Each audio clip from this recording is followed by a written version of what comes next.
volta com todo o seu naquele momento de falar para valer, né? Vamos falar tudo que a gente puder hoje aqui. Mas então, acho que você vai se identificar com o nosso papo de hoje. Quanto tempo faz que você adia aquela decisão que eu diria tão difícil? Será que ela é difícil mesmo? Ou isso foi imposto por você? Que acontece. Isso vale para os seus anseios, para os seus sonhos, que eu estava conversando agora, aquela viagem, aquele curso, aquele carro novo. Vamos descobrir?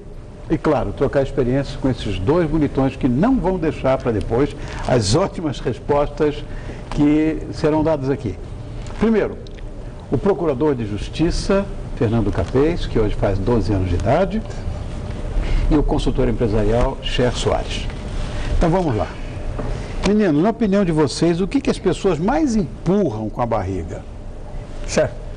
Olha, Rony, por incrível que pareça, o que as pessoas mais empurram com a barriga é a definição dos próprios objetivos. E aí é onde entra um ciclo vicioso, né? Porque se você não tem objetivo, o que é que acontece? Você acaba tendo um álibi, né? Um álibi que acaba fazendo reinar o seu processo de autossabotagem. Então, o que é que as pessoas fazem com muita frequência? Empurram com a barriga. Definição de objetivos. Então, o Fernando falou aqui de transformar o sonho num projeto. É algo que muita gente deixa para depois. Eu tenho um sonho, que às vezes parte de um desejo, que está baseado em alguma coisa que eu desejo viver, que eu desejo ter. Normalmente alicerçado em algo que eu desejo sentir, para que eu sinta que eu sou alguma coisa que eu quero ser, é mais ou menos assim que a gente funciona.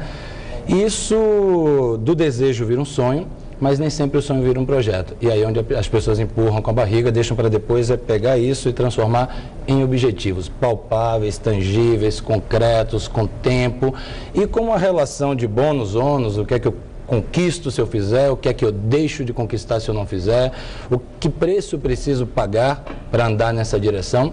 E isso tudo acaba estando associado a essa sensação que a gente tem de que pode perder tempo. Muita gente vive como se fosse viver 1000 anos de vida, né? Não é assim. E não é mesmo. Então, o que é que acontece? A gente tem lá as nossas 24 horas, que na maioria dos casos, a média das pessoas trabalha 8, dorme 8 e tem aquelas outras 8 horas. O que fazer com elas, né? Essa é uma pergunta importante para quem está deixando muita coisa para depois aí. Será que é falta de tempo ou será que é falta de foco?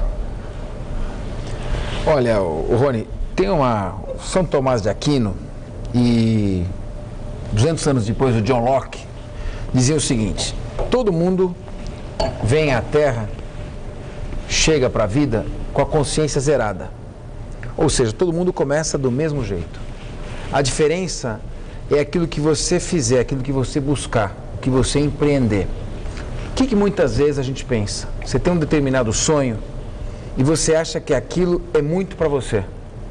Você acha que aquilo é algo inatingível. Ou que você não vai conseguir fazer, ou que você não merece aquilo.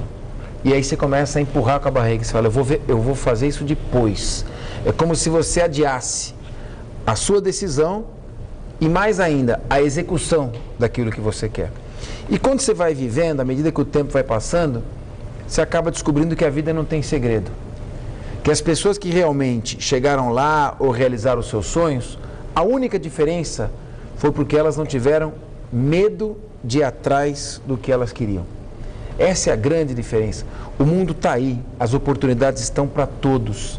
Aquele que tiver um pouco de ousadia, não se considerar menos do que ninguém e for atrás, ele tem mais chance de tentar realizar aquilo que ele quer. O outro, que fica sempre com medo, temeroso, achando que não é para ele, esse tende a ir carregando sempre essa frustração ou a dúvida de se ele podia ou não viver aquilo. Então, acho que se eu posso passar alguma coisa do que eu vivi, é que se você tem algum desejo, alguma vontade, você tem que ir atrás, você tem que tentar. E não é muito para você, porque ninguém é melhor do que ninguém. Claro que não.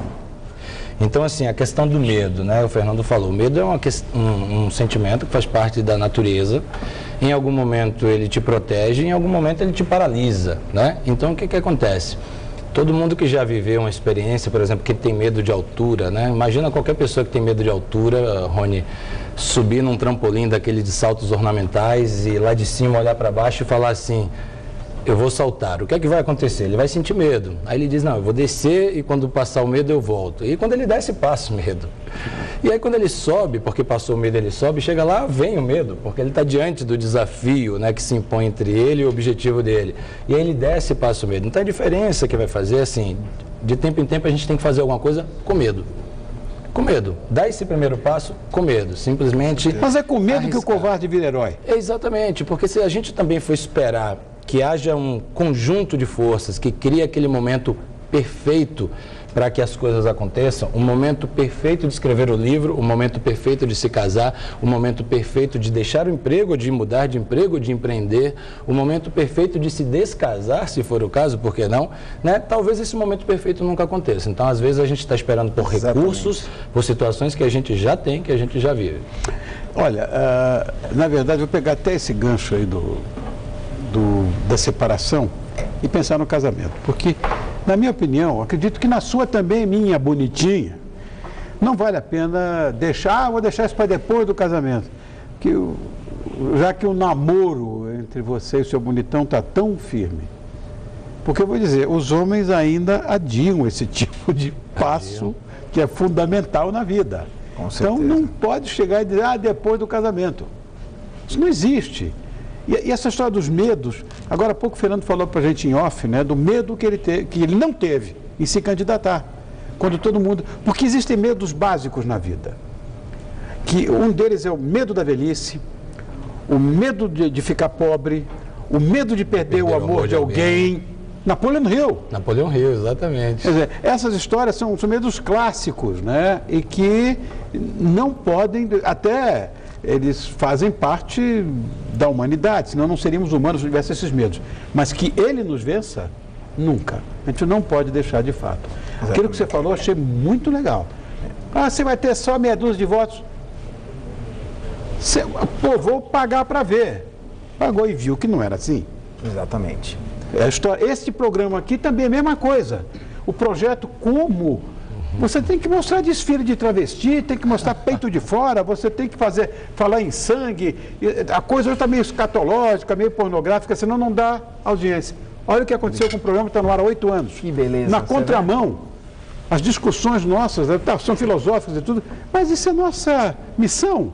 Não tenha dúvida, Você não tive medo. Caixa de ressonância. Não tive medo. Um projeto seu. Claro, não tive medo.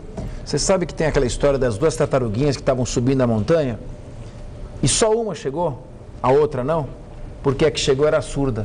Ela não ouvia as pessoas dizendo, você não vai chegar, não vai dar certo, é muito difícil para você. Às vezes a gente tem que ficar surdo para aqueles que querem nos desanimar. Seguramente. Está certo isso. Agora, o pior, falar com você de novo, bonitinho, o pior é que você está com esse marmanjo aí, que não vale R$1, um centavo, numa relação mais do que fracassada. Isso para pegar o teu gancho já. Você sabe que precisa, mas não consegue, aspas, tomar uma atitude. Eu sei que o maior de todos os medos é o medo da solidão, mas será isso o medo da solidão? A pessoa, você acabou de falar isso. O cara não está... O cara não vale nada, a relação está um traço e você não tem coragem de... Vou parar. As pessoas às vezes têm dificuldade com aquela questão do status quo, né? Então, o ser humano, de tempo em tempo, ele tem uma certa tendência à inércia, né? Então, ele adentra um contexto, aquele contexto começa a ganhar ares de habitualidade, começa a ser normal, e aí a inércia o conduz. Né? Em algum momento, sem perceber, ele está acordando, ele está fazendo mais do mesmo, ele está simplesmente vivendo aquela vida que em algum momento está levando para algum lugar. Mas ele deixou de ser protagonista, né? Ele deixou de ser líder da própria vida, passou a ser um seguidor da própria vida. E aí vem a questão do status quo. Como o status quo impõe decisão, e decisão nem sempre é uma questão muito fácil, como o status quo, mudança de status quo, impõe riscos, né? Riscos de perder coisas que talvez eu ache que eu preciso, como, por exemplo, um certo nível de comodismo, de zona de conforto, de hábito, de histórico, e de ganhar coisas que às vezes às vezes a gente acha que quer determinadas coisas, mas no fundo não quer. Exatamente. Então, existe uma diferença entre o quero e o quero querer, né? Olha, eu diria que pode ser que eu esteja errado, mas eu acho que tem um fator determinante para essa história, a barriga empurrar tudo, sabe? Preguiça. Não sei se você concorda com isso, né? Também, com certeza. Comodismo, Claro. preguiça, o receio, o medo da opinião contrária ou negativa dos outros. Às vezes é melhor não arriscar para não sofrer crítica. Exato. E é aí que a pessoa deixa de viver e perde as oportunidades. Pelo menos a minha visão, é que é melhor você perder tentando do que ficar na comodidade de nunca ter arriscado e nunca saber. Sem dúvida. Tem que ter uma certa ousadia. É claro, tem que ter prudência, tem que pensar, tem que ter uma estratégia. Ninguém está falando para ter um comportamento imprudente. Mas um pouco de ousadia precisa. Porque quem fica naquilo que normalmente faz, né? Tem uma expressão em latim, né? No code plurunque assigno, que normalmente acontece, esse não vai ter oportunidade. Porque uma coisa, nós estamos falando de barriga, né? Por que fazer regime é uma coisa tão difícil? Por que vamos deixar para segunda-feira? Todo regime começa na segunda-feira, ou seja, não começa nunca, né? O cara, as pessoas procuram uma vida de bem-estar, aquela coisa natural, e a pochete de tecido adiposo vai arrastando no chão. E o cara nem aí. Eu vejo essas meninas com essas calças que eu acho um horror, a coisa mais deselegante que existe, aquela barriga de fora, aquela cintura baixa.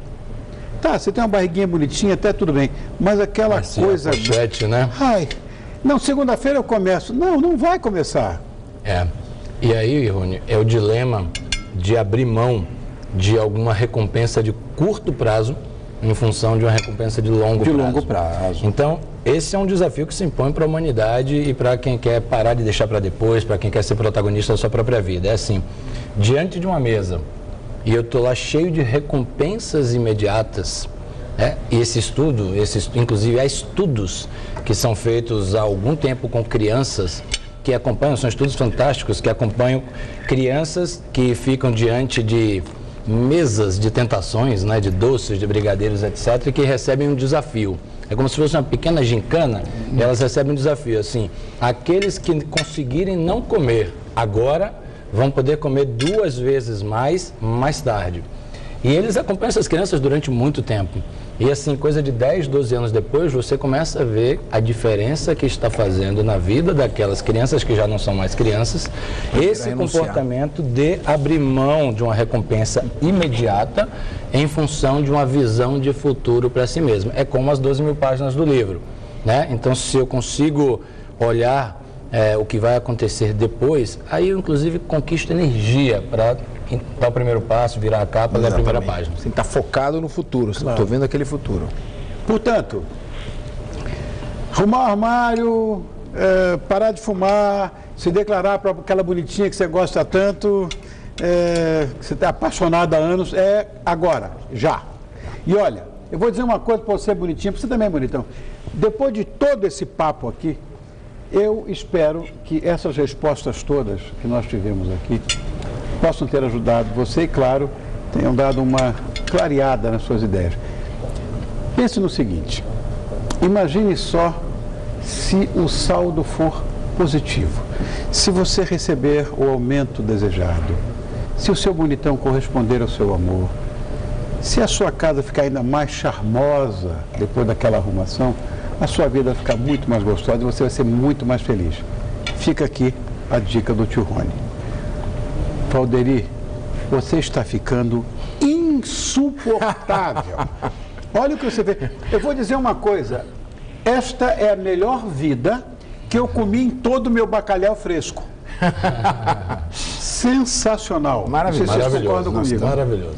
Esse é meu amigo Valderi Gomes, este bonitão que aí está, que assina a carta dessa emblemática casa gastronômica onde eu me acabo, chamada Bela Sintra, que fica na rua Bela Sintra, 2325, cujo telefone é 3891 1090.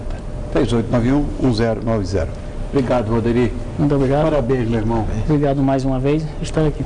Obrigado eu. Ele agradece, a gente come, A gente maravilha, se delicia e agradece. né? Bom, obrigado, meu irmão, por ter vindo. Que essa casa aqui está aberta, esse programa está aberto para quando você quiser. Isso se estende a você, Fernando. Muito obrigado por ter vindo no dia do seu aniversário. Imagina. Viu? É um prazer, muito você é uma pessoa cativante. Não me tire esse prazer, viu?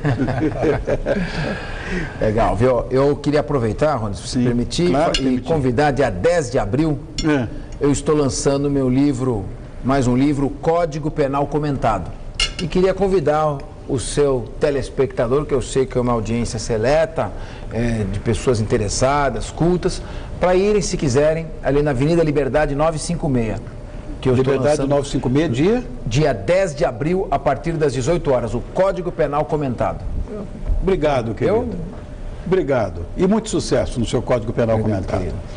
Bom, amanhã não tem programa, portanto, Bonitão, tenha um lindo fim de semana. Divirta-se. Eu vou só lembrar você o seguinte. Segunda-feira, nós vamos ter aqui aquele quadro dos grandes homens e eu recebo um querido amigo meu, um cavalheiro, um gentilhomem, um príncipe e um performer da mais alta qualidade. Este é um artista absolutamente completo e multifacetado. Recebo aqui na segunda-feira meu amigo Ney Mato Grosso. Vamos conversar muito, ele vai falar da vida dele, contar as histórias que você nunca ouviu, enfim. E eu estou esperando você, viu, Bonitinho? Eu sei que você vem. Bonitão, vem também.